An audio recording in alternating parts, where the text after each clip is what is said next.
This is the Sick'em Podcast. The Sick'em Podcast is a production of Baylor Athletics. Now, here are your hosts, Brooke Bednarz and the voice of the Bears, John Morris. Hi, everybody, and welcome to this week's Sick'em Podcast, a production of Baylor Athletics. We're glad you're with us this week. John Morris and Brooke Bednarz, and here we move into the postseason, Brooke, with tennis, Baylor men's and women's tennis, heading into the NCAAs this week. I know. We were just talking about how it seems like just yesterday we were visiting with Coach Woodson, and as he was, becoming the official head coach of the men's tennis program, and it's just been an exciting year to get to watch and follow, and now it's all leading up to this. It's been a fun season so far. The NCAA selections were on Monday of this week, and the Baylor women will open in College Station. They'll play down there beginning on Friday. The Baylor men will host and play at home Friday, and then with a win on Saturday, and they are the number 3 seed overall in the NCAA tournament. And let's talk tennis on our podcast. Welcome head coach Michael Woodson. Appreciate you being with us. Well, thank you for having me as always. Yeah, and number 1 player Adrian Boitan is with us also. Adrian, appreciate you being with us. Pleasure to be here. Thanks very much. Glad you found your way around the building enough to find my office to record here. Yeah. It's kind of a maze, isn't it? A little bit. A little, yeah. Well, congratulations first to both of you. Adrian, you guys number 3 national seed. That's terrific. Yeah, it's been pretty good that at least since I've been here, we were pretty consistent with the seeding and like all the results we had, like winning the Big 12 tournament 3 times in a row. And yeah, we've been pretty good consistently, so that's been pretty awesome to be a part of. Walk us through Monday night when you guys were watching that and you saw your name pop up there. What was that like to go through that with this group of guys? It's like nationals is always a special tournament because everyone is like working hard to get into that tournament and to make a good run and like maybe win it. So, like I said, like my goal here is to win a national championship. So it's just another opportunity that comes to me to make that happen. Michael, number 3 national seed, that's a great reward for what you've already accomplished this year. Is that where you thought you might be seated? Yeah, I think it's about right. It's all done by a point system, and then the NCAA committee will take that information and seed accordingly. And, for us, I think it's just a testament to the consistency that these guys have had all year. We put them through the ringer with a very difficult schedule. We spent 7 weeks on the road, and, to only take 1 loss throughout that entire 7 weeks was really impressive from the guys. And, they've really started to hit their stride recently, which has, caused a little bump in the rankings. And we feel like we're right there with all the top seeds, and just to have a chance to be seeded really is a testament to what the guys have done. Huge advantage to be able to host a regional. How excited are you guys to get out there in front of a home crowd and be able to kind of continue the momentum that you guys have been building as of late?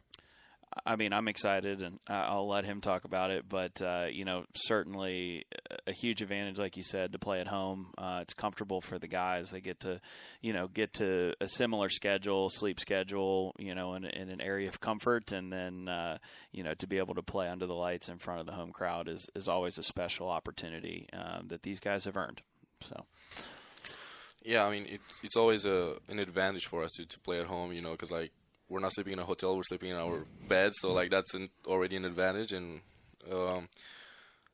since my freshman year, I remember like playing against UCLA. I remember in the NCAA tournament, and the crowd was like amazing. Like I was like, I've never played in a crowd like this, and it's always really, really nice to play in a home crowd like that and feel the support of the Baylor Nation. I always make this point when we talk tennis for folks listening who maybe haven't been a part of a home tennis match. But this is not Wimbledon. We want people to come out. It is loud. Yeah, we want people to come out and be engaged, be involved, and really make it a home court advantage. You guys can feed off that, can't you? I mean, I feel like that's every other team in the country because everyone feeds off their fans, basically, their fans' energy. And, I mean, like Florida got their energy from their fans last year in the final, so, yeah. You saw it, yeah. You saw it We from the felt opposite side we last year. felt it, Yeah. He can do wonders. Yeah. Michael, it's big, isn't it, to be at home? It's huge to be at home and to play in front of the fans, and it's such a great product. I mean, these are some of the best players in the world. That a lot of them are going to go out and have success at the next level, and I think it's an opportunity to create I would say a very lively environment where in a sport like tennis, it doesn't take that many people to make a huge impact. It's not like football or basketball where everybody's screaming and one person may not make the difference. It takes thousands. In tennis, you get 50 to 100 screaming fans behind one particular court, and it makes a huge difference. And so we've earned the opportunity, and we want to take advantage of it. And really, just for Baylor sports fans and Baylor University fans, this is an opportunity to enjoy what is an unbelievable group of guys and that play at a very high level. You mentioned the finals. How has that kind of created the hunger for the way you guys have been playing this entire year to get to this point where you are a number 3 seed on top of your side of the bracket? You're hosting teams, a couple of them that you've already played this year. Just how has that kind of fed into what you guys have kind of been all about this year?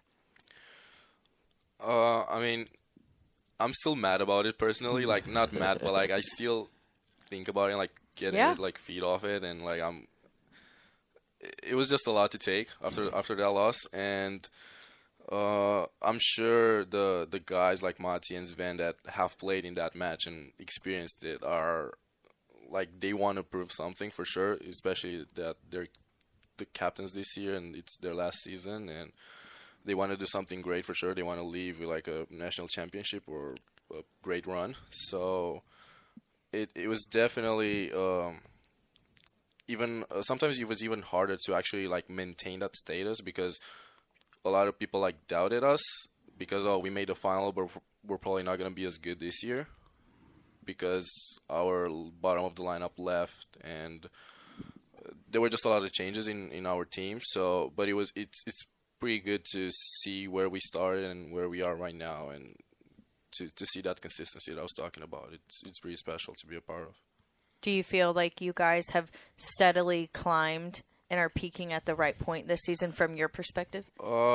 Yes, I can say that for sure, because I am personally, like, my goals are pretty high, so I tend to be pretty hard on like everyone else, and Michael knows that. I'm a pretty tough critique, and I kind of like say things how they are, which is good because like there can be a lot of growth out of that. And I feel like that helped in a way to just make the guys ready for what's coming, because even in the Big 12 tournament when I couldn't get the win and I got my first loss, I spoke with Matti and Sven, and Matti told me, like, we got you now. Like, you carried us through all the whole season. We got you now. It's all covered, so don't worry about it. And it was pretty good to see. How is it like to see that? Obviously, like you said, you'd been undefeated all year. You do suffer that first loss, and you get to see, for, I guess, the first time, in this situation, the rest of the guys truly step up and see it completely as a team. I'm sure in the last 4 years there's been a time where Adrian's lost and we won. I can think of TCU as freshman year, but he was a different person as freshman year. It has been a point of focus of making sure that the other guys don't rely too much on particular points, and especially him, and with a record, undefeated in the regular season. And we all know that, where his future lies, and that he's one of the best players that's ever played here at Baylor. And, we're all fortunate to be a part of the experience along with him. But we've been waiting for an opportunity for the other guys to step up and kind of take the reins and run with it. And I know he didn't lose on purpose on Sunday, and he was in a very good position to win against Texas on Saturday, but didn't finish. And but to see guys like Sven and Finn and Matthias step up there in those big moments was incredible for this team, and I think it really shows. Even in the doubles, we're starting to fire on all 9 courts at one time. He might have been our weakest spot this weekend, which is a huge blessing for us. That's something that I think will get him refocused and show the other guys, hey, we can win at every single position. There's not a match where we're going to go out on the court and somebody's going to be a favorite over us at any position against any team in the country. And I think that builds the confidence of all the guys, because at the end of the day, the margins are going to be so slim in these matches once we get into the tournament that we need to be able to look around and say, hey, we've got a complete team that can get the job done on any given day, because some guys are going to have good days and some guys are going to have bad days, and we need to be able to get through regardless of that. It's very evident you know how to win. As we said, we kind of glossed over that, but you were undefeated in the regular season. That is absolutely incredible. The Big 12 recognized it, named you Player of the Year. But when you do look at that, and it got to this point where there was that opportunity for those guys to step up, it kind of sort of happened at the perfect time, because now you're going into this, would you say, the NCAA tournament, and you have that confidence across everybody. It gives you a little bit more hunger. It gives them a confidence boost. Would you say that's correct as you go into this Waco Regional? For sure. We're really excited to see. You want to get the guys to peak at the right moment, and there's no perfect recipe to get that to happen. But at the end of the day, we've been seeing ourselves have success throughout the year. But I would say not playing our best tennis at every spot, every match, where we felt like we have 6 really good singles positions and 3 really good doubles positions. Things were kind of off, and we would get over the hump in some matches where we didn't feel like it was our best performance. And so it's been great to see from this group, the guys that needed that confidence boost really step up in pressure situations and get the job done. Michael, you've been around coaching a long time, from a coaching family, and now here, great success. Played the national championship last year. Do you have a secret? I don't want you to give away any secrets, but how do you get the team to continue on an upward trend as the season goes on, and then playing your best when it hits May? For me, I'm probably too young to be answering this question, but in my opinion, it's about reading the room. Consistently, having your pulse on the players and the team. And, I felt like we were having success, but at the same time, the team needed to be closer. And so we made some adjustments about how much time they spent together and some things that we were doing to get them to pay attention to some of the details, things that probably aren't that much fun from their perspective, but just to get them to think about things from a little different perspective. And that's not something we did last year or needed to do. And I think, we have to be willing to adjust based on the guys in the locker room, and you kind of try something and it either works or it doesn't work, and you move forward. And I think it's, it goes back to that saying, a good plan executed quickly is better than a great plan executed next week. And so we just come up with something, try it. If it doesn't work, throw it out the window and try something else, And it's a great group of guys ultimately, and it's about putting them in a position to succeed. And we always talk about building confidence and decreasing pressure. As long as they're having fun and giving their best effort, we're going to be happy as coaches. Sounds like this plan is working, has worked really well for you guys. Well, yeah. Overall, I feel like it was a really bumpy season from last year. Like last season, it was more like a smooth ride, where like we knew that everyone was really good, and we knew that we had a chance to win the national championship, and we just knew we were one of the best teams. And this year we had like a younger group of guys and more transfers, and like just the level of maturity wasn't that high, being not having a lot of grad students in our lineup. So there was a lot of room of improvement, but I feel like our leadership being so well prepared and like knowing how to handle these situations, we got through a lot. And being on the road for like 7 weeks, and like me going to Spain and then coming back and playing right away in Arizona and then Arizona State, and it was just a packed season to just say. And there was a lot of matches where, like Michael said, we didn't play our best, but we just found our way to 4 points. Somehow we did. And even when we lost, we we lost in a way that it was really tough for the opponent to beat us. So I feel like even at the beginning, we could have seen that we have a lot of potential in that. But,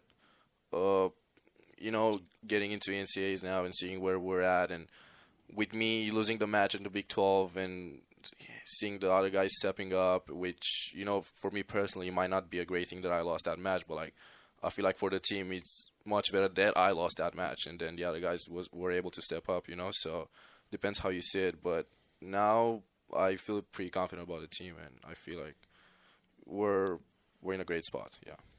What do you hope to get out of the next couple of days as you guys gear up for this opening match against Abilene Christian on Friday night? I think just getting into a good rhythm. Some guys needed a little bit of time off last week, time away, focus on their academics, take care of the body. Other guys went into a little bit more of a training block, push themselves a little bit more. And now it's about kind of regrouping as a unit, spending a little bit more time together, making sure that we're fine-tuning some things, but also just taking care of the little details to be sure that our bodies are ready for a very difficult weekend, playing some of the best teams in our region. And it's not going to be easy. It's going to be hot. It's going to be, lively conditions out there, and we're going to have the target on our back. So we're going to have to be ready to go. And we got to make sure that the guys don't look past anything. Friday night is all that really matters to us right now. You have played ACU earlier in the year. I believe that was in an indoor match. How much do you look at that, knowing it is outdoor, same group?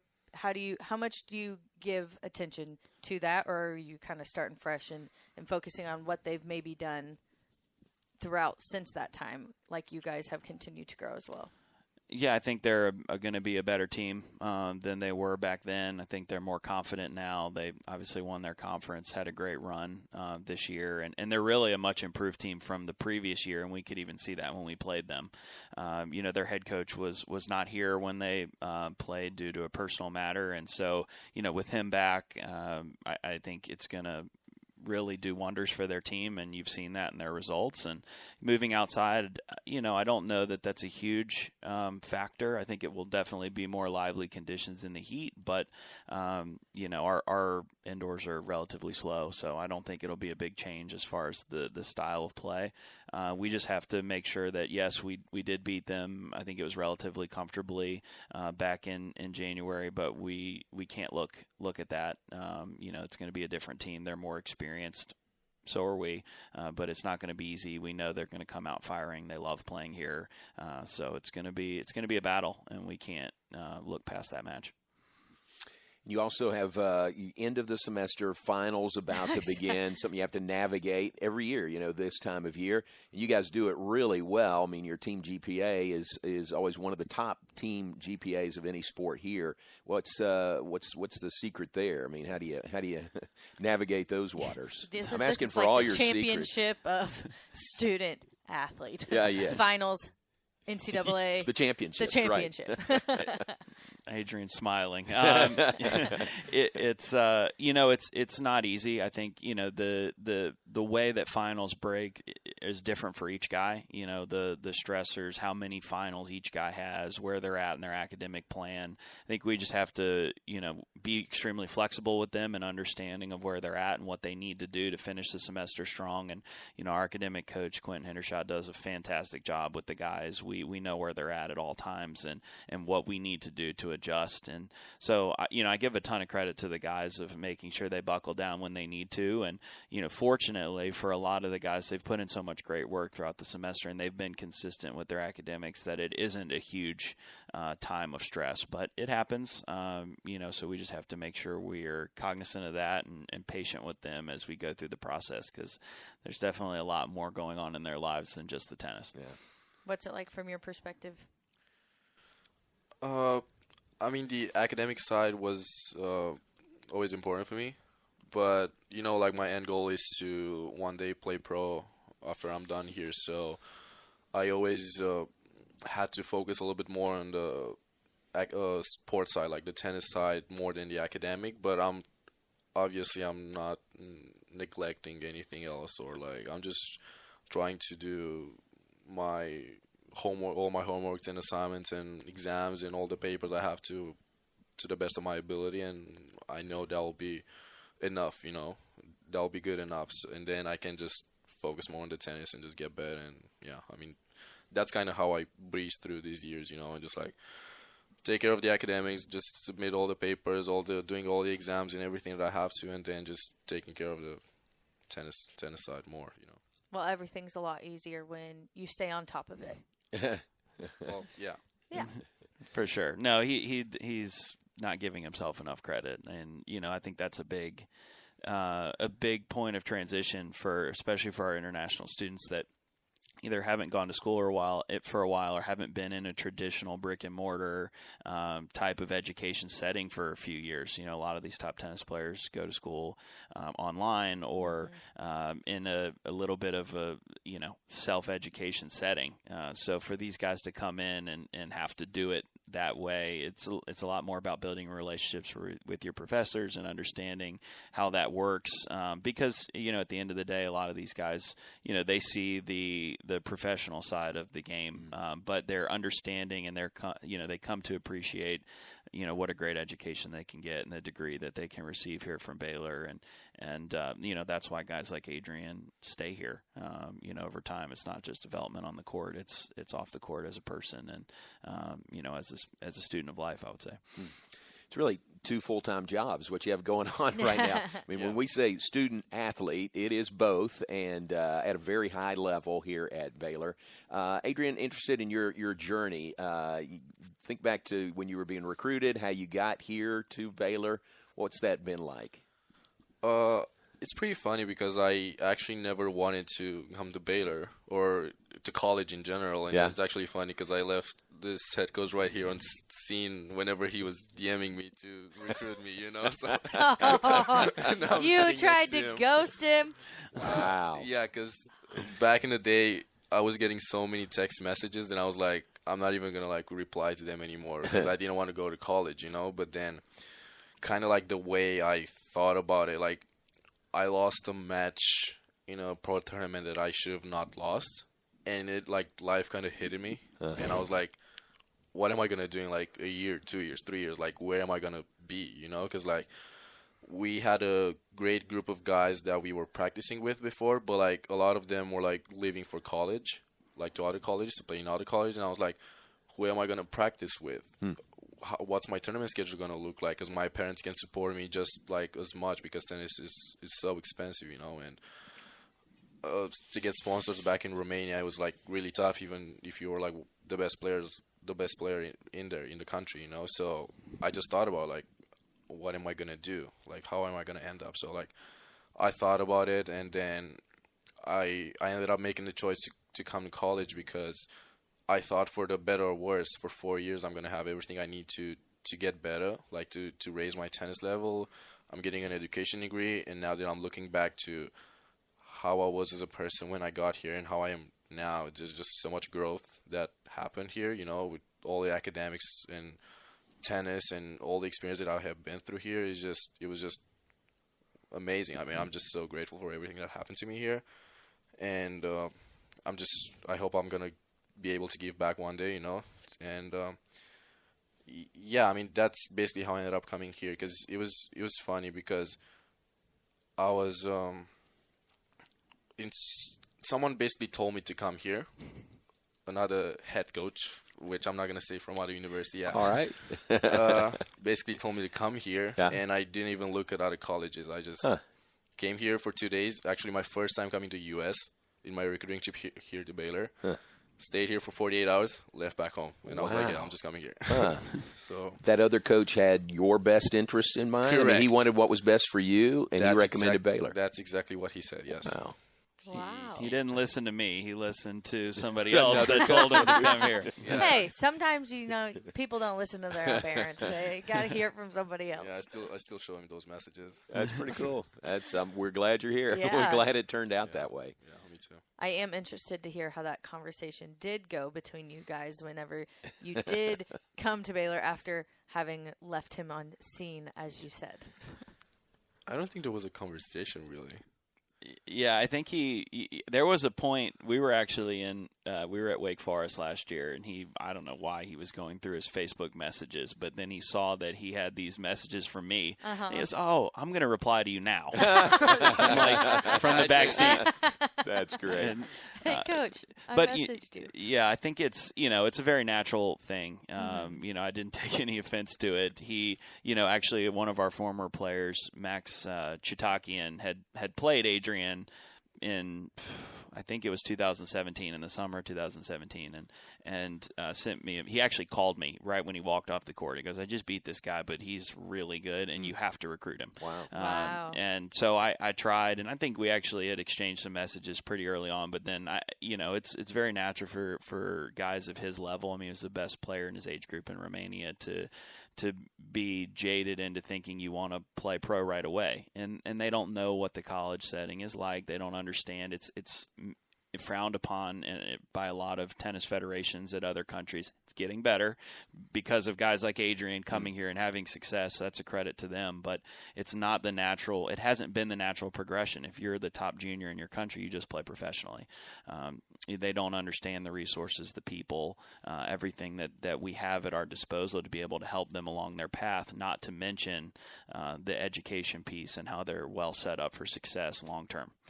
So we're kind of breaking the mold, and setting our path, as we go. So what he was doing was very natural and understandable from my perspective. Just super fortunate to be in a position where I can impact him or do my best to impact him day in and day out.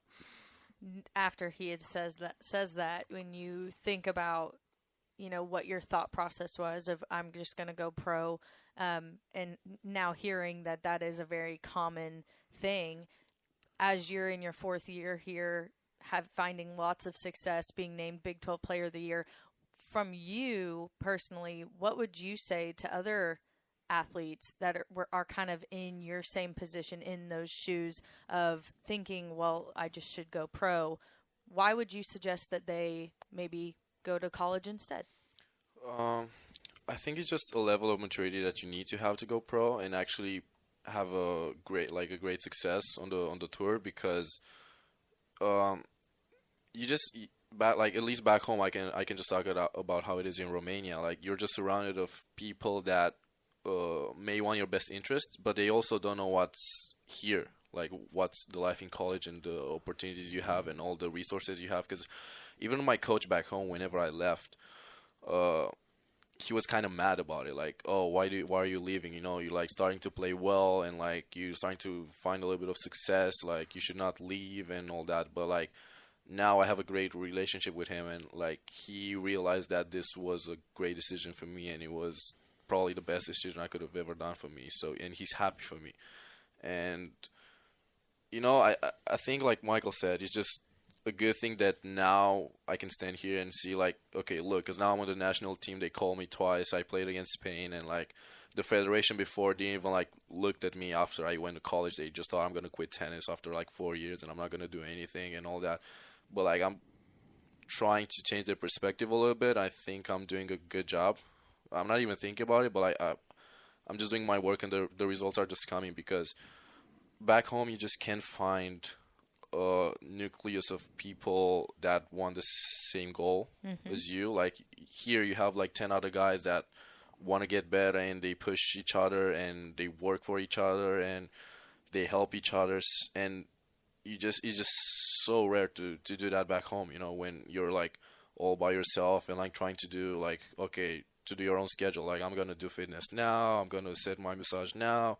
Here you have all the scheduling, it's done for you, and basically your only worry is to just do your school, take care of your academics, and just play tennis, and play tennis with the best of your ability. Like, and that's amazing, because there's so much growth happening, and I just feel so grateful, because I would have not played tennis today if it was for me not like coming here, basically. Yeah, I mean, there's a lot there, Yeah. and he's right. I think ultimately there's so much that goes into developing a young man or a young woman from 18 to 23 years old, and the tour is very hard. it's extremely expensive, especially at the lower levels, having to travel week to week to different countries, and you're alone staying in a hotel room with nothing else to do besides video games, social media, maybe reading, and it can be hard. You're losing every single week, and it can be discouraging. And a lot of these guys, they don't know nutrition, sleep, how to train the body. Adrian would have pain, and he would just not play until he had, until it went away, and then he would play again. That's not how you take care of the body. And it wasn't his fault. He just didn't have the resources or the expertise around him to be able to help him with that. And I would say, we've helped him very little technically with his game. It's more about helping him build the body right and putting resources and people around him that could teach him how to be the best version of himself. And those are the things that get missed. Guys, when he goes out on the tour, later this year and next year, he's just going to be a much more mature, prepared individual for that than he was at 18, 19 years old. And so that would be my pitch to any young man or woman listening to this, would be that, you're going to be more ready in 4 years. Let us take the responsibility financially, personally, academically, spiritually, everything, to help you for these 4 years, and you just enjoy the process of getting better, and you'll be ready. That it's not a race. Everybody kind of progresses at their own pace. I think that's the standard here, preparing champions for life, getting them to leave well-rounded with a degree as a backup plan if the professional stuff doesn't work out, regardless of what sport, and just setting you guys up for the best thing when it is nutrition, which it is spiritually, which it is academics. And so it's really neat to see, not only are you a success on the court, Big 12 Player of the Year, number 3 seed going into the NCAA tournament, but you're also, a witness to what it means to be a Baylor athlete for the international stage and for all of your teammates and everyone else here. So congratulations, and I'm very glad that you listened to whoever you needed to get to Baylor. Yeah, I'm really happy for that too. Yeah, very well. It's definitely something that, because life is not only about tennis. Tennis is going to end sometimes, and I just realized that I've learned so many things about off the court life that are gonna just help me in anything that I'm gonna do after tennis. It's over, So I'm just really grateful for it. Yeah. Very good. Very well said by everybody. You guys, plus another reason to come to Baylor is you get some good bling. I mean, you win 3 straight Big 12 championships. You got trophies. You got championship rings and that stuff. 3rd straight year as the Big 12 champs. Congratulations again on that. We never take that for granted. But with the schedule you play, Adrian, in the Big 12 and then the schedule out of conference that Coach put together, you're not going to see anybody here in the month of May in the NCAA championships, that is any better than teams you've already seen. Not to take away anything from the other teams, but obviously we take and prepare for every match to the best of our ability, but we've got bigger goals than other teams, and there's teams that their goal is to make it to the Elite 8, their goal is to make it to the Sweet 16 or whatever, and there's just a few teams in a country that actually can say they have a shot to win a national championship, which is just the truth. And we're lucky to be a part of those small group of teams that can say, yeah, we're going to try to play for a national championship, and we're just going to try to prepare to the best of our ability to make it happen. That's great. Yeah, exclamation point. Let's sign off right now. How about that? Championship mentality. Oh, that's great. Well, thank you guys. Congratulations on what you've already accomplished this year, and we really look forward to heading into the NCAAs, where Baylor is 59-21 all time and 32-1 at home in NCAA play. Cough, cough, cough. Yeah, 32-1. So good luck this weekend and moving forward. Michael, thanks very much. Thank you guys for having us. I really appreciate it. And thank you for sharing Adrian's story. I think it's really special. And he gets a lot of credit for all the wins he puts on the court and the rankings and everything. But who he and the other guys are becoming as people are what really matters the most to us. Boy, great. Adrian, congratulations to you. Really happy for you. Thank you. All right. Friday at 6 p.m. is when Baylor opens against Abilene Christian, first round of the NCAA tournament at the Hurd Tennis Center. The other two teams here, by the way, Tulsa and Texas A&M, they'll play at 3 o'clock on Friday. The winners play at 6 o'clock on Saturday. So come out, be loud, wear gold. You like the gold in the stands, right? We love the gold in the Push stand. the gold. Those gold guys are incredible. The gold guys. Just let them lead the charge. We'll put on a great event. These guys will not disappoint you. So I'm excited for it. All right. Congratulations. Thanks very much. And that's this week's Sick 'em podcast. For Brooke Bednarz and for Adrian Boitan and Coach Michael Woodson, I'm John Morris. Thanks for being with us. That's this week's Sick 'em podcast. You've been listening to the Sick 'em podcast. The Sick 'em podcast has been a production of Baylor Athletics.